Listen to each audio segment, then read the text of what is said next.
Hey guys, welcome back to the shop. And we're back working on my 64 Falcon gasser again. Well, if you remember the last video I made, I went ahead and set up for my bead roller. This way we can go ahead and start putting beads into any panels that we make. Well, I think we're going to put that thing to work today. We're going to go ahead and make the firewall between me and the fuel cell. This way I don't wind up in a fiery ball of death. Well, the first thing we got to do is we're going to go ahead and make a pattern for it out of some cardboard. So let's get set up and see what we can do today. Okay, so I had video of me making this way I can get set up to cut it all out, but unfortunately I forgot to turn my microphone on. But all right, so guys, what I did was I took two pieces of the cardboard, that pallet cardboard, and I put them together because one was just a little too short. So I had to go back into the car and I took some more measurements. And yeah, it's a good thing I wasn't rolling on that because yeah, that wasn't pretty getting in and out of that car. So, all right, guys. Well, here's what we got. So we know that the top of it is 55.5 inches, and the roll bars, the trunk bars, excuse me, that go through are 8.25 inches in and about 3 inches down. So the top width is 55.5 inches. The bottom at the wheel well is about 44.25. Then it narrows in as it goes up. And that comes to about 42 7/8, and that's about 9 inches from the bottom of where we're going to mount this. So what I'm going to do with this is I'm going to come in and start taking some measurements and go ahead and cut this all down to where I think it needs to be. Probably not going to cut it to the exact inch there. Might just leave a little bit. This way I can adjust and cut and fine tune.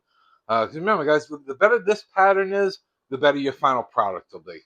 So go ahead and get set up and start cutting this out. Okay, so here's what we got so far. After quite a bit of getting in and out and cutting and checking, cutting, checking. So here's where we're at. Fitting pretty good.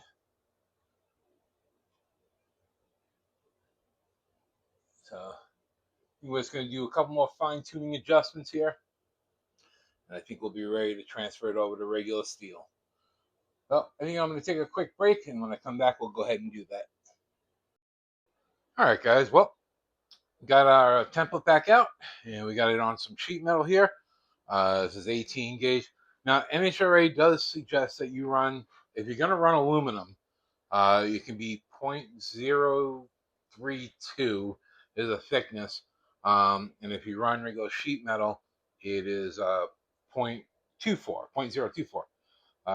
We're running 18 gauge, so I know it's plenty thick enough.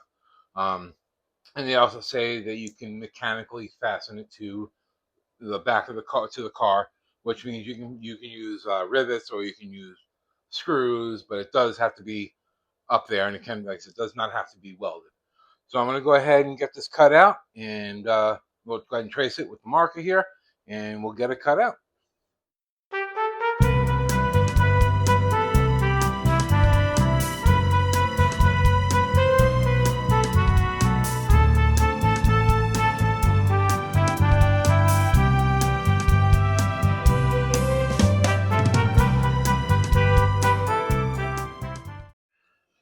Alrighty. And there's our firewall.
right, guys. Well, there we go. We got the back. It's just sitting in there for right now, but it is fitting well. It's all nice and tight up against the back panel, the braces. All I gotta do now is just pretty much just tech screw it in, and then we can go ahead and make the top. I was gonna go ahead and bead roll it today, but I think I'm gonna hold off on that only because it's getting late and I'm getting tired. So, all right, guys. Well, looks like there's another piece of the puzzle we got put in the car. I know it's not permanent yet, but you know what? We got it mocked up in place, and we know it's gonna fit. All right, guys. Well, make sure you please like, share, and subscribe to all the video and to all my socials. I appreciate it. This is Mike from Old School's Garage saying I'm out of here. Later.